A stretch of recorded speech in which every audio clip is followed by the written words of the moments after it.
भारत सरकार ने फैसला किया है कि 18 वर्ष से ऊपर के लोगों के भी वैक्सीन लगाए जाएंगे। राजस्थान के मुख्यमंत्री अशोक गहलोत ने कहा है, देर आए दुरुस्त आए, मगर वैक्सीन कैसे मिलेगी और कैसे सबको लगेगा, इसकी भी जानकारी दी जाए। हमारे साथ हैं राजस्थान के स्वास्थ्य मंत्री रघु शर्मा, उनसे बातचीत करते हैं। सर, ये वैक्सीन जो है करीब करीब सबके लिए खोल दिया गया है। अगर बात करें, सबसे बड़ी पॉपुलेशन है 18 से 45 साल के लोगों की। बहुत देर आए दुरुस्त आए। ये लंबे समय से मांग चल रही थी कि 18 साल से ऊपर के लोग भी इन्फेक्टेड हो रहे हैं, उनको भी वैक्सीनेट किया जाना जरूरी है।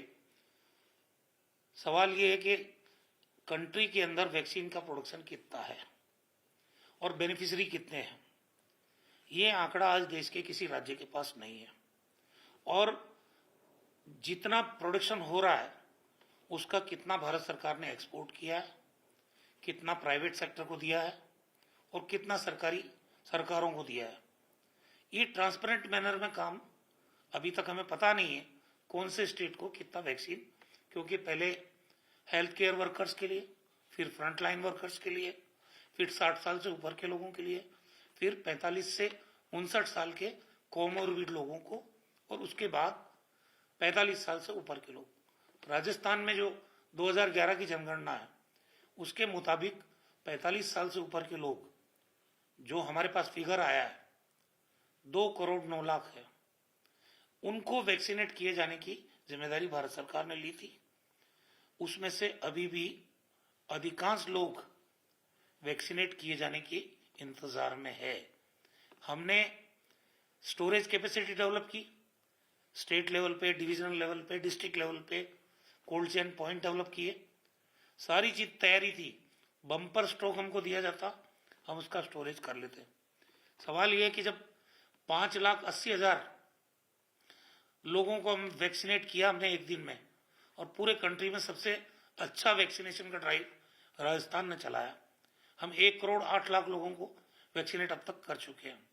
हमको जब हमारे पास 1,00,000 वैक्सीन रह गई तो वैक्सीन के ड्राइव को बंद करना पड़ा, बोर्ड लगाने पड़े कि हमारे पास वैक्सीन नहीं है। भारत सरकार की बात की गई, मुख्यमंत्री जी ने प्रधानमंत्री जी से को चिट्ठी लिखी, मैंने केंद्रीय चिकित्सा मंत्री को चिट्ठी लिखी, हमारे सीएस ने कैबिनेट सेक्रेटरी को लिखी। उसके बाद उन्होंने 10 लाख पहले भेजी और 4 लाख बाद में भेजी। ये भी 2 दिन की है। हमारी कैपेसिटी 7 लाख लोगों को पर डे लगाने की है। अब तो इन्होंने जो 18 साल के ऊपर के लोगों की जिम्मेदारी है वो राज्य सरकारों पर डाल दी है। तो ये तो सबसे बड़ा तबका है पूरी पॉपुलेशन का। इसके बेनिफिशरीज की संख्या सबसे ज्यादा है। कोई बात नहीं, राज्यों पे डाली, अच्छी बात है, लेकिन सवाल ये कि वैक्सीन अवेलेबल कितनी है। अगर राज्य इसका वित्तीय भार सहन करने को तैयार भी हो तो जितने बेनिफिशियरी स्टेट में है उनके लिए वैक्सीन की अवेलेबिलिटी कौन सुनिश्चित करेगा, और टाइम बाउंड करेगा कि नहीं करेगा। क्योंकि वरना ये इश्यू बनेगा आने वाले समय में कि हमने राज्यों पे छोड़ा, राज्य इस कैटेगरी के लोगों को वैक्सीनेट करने में असफल रहे। तो ये सब डिपेंड करता है इस अनाउंसमेंट की सफलता कि राज्यों को वहां जो इस कैटेगरी के बेनिफिशियरी है उनकी संख्या के मुताबिक वैक्सीन अवेलेबल करना, इसको इंश्योर करना, ये भारत सरकार की जिम्मेदारी है। जाहिर तौर पर वैक्सीन कितना मिलता है इस पर डिपेंड करेगा। अब जिस तरह राजस्थान में करें कोरोना की बात, तो जिस तरह से कोरोना का विस्फोट हुआ है, 12,000 के आसपास मामले, मौतों का आंकड़ा भी रोज बढ़ता जा रहा है, तो कैसे काबू में पाया जाए और क्या वजह आपको लग रहा है? 3 चीज है।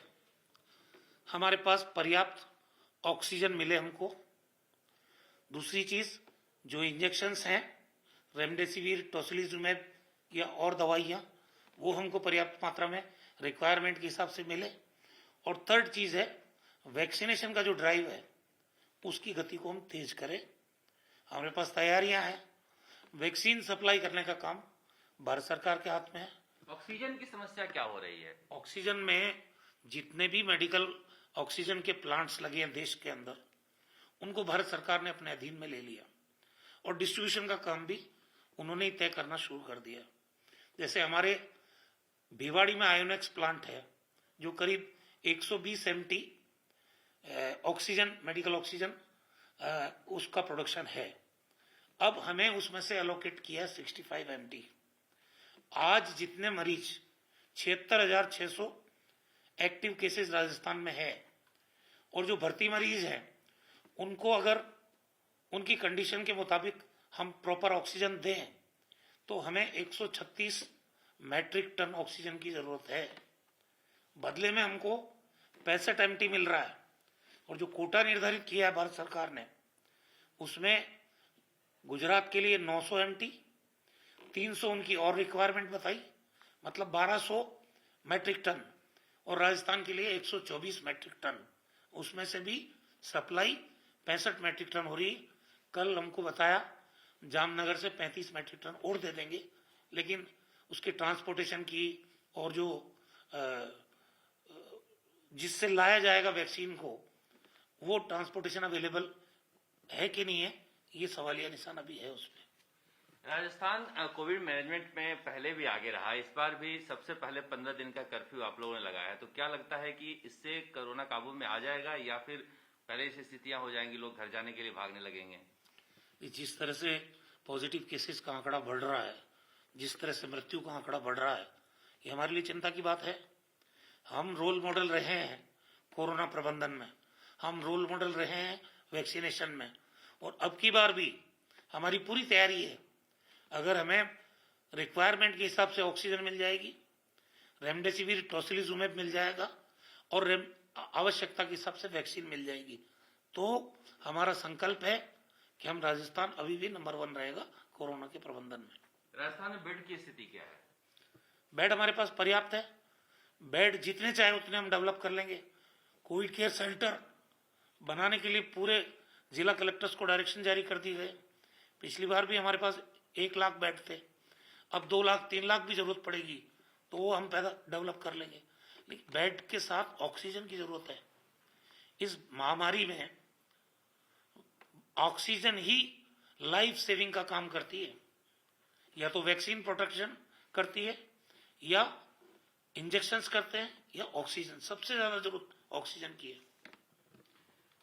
अगर देश में देखें तो दूसरों हिस्सों से राजस्थान में काफी बेहतर स्थिति है, मगर राजस्थान के स्वास्थ्य मंत्री कह रहे हैं कि जिस तरह से ऑक्सीजन कम दिया जा रहा है राजस्थान को, जो कोटा निर्धारित किया गया है, उससे परेशानी खड़ी हो सकती है, क्योंकि कोरोना के मामले काफी ज्यादा आ रहे हैं।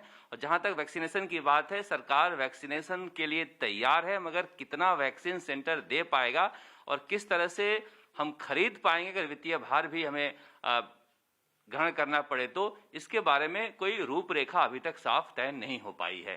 कैमरामैन शर्मा के साथ शरद कुमार, जयपुर।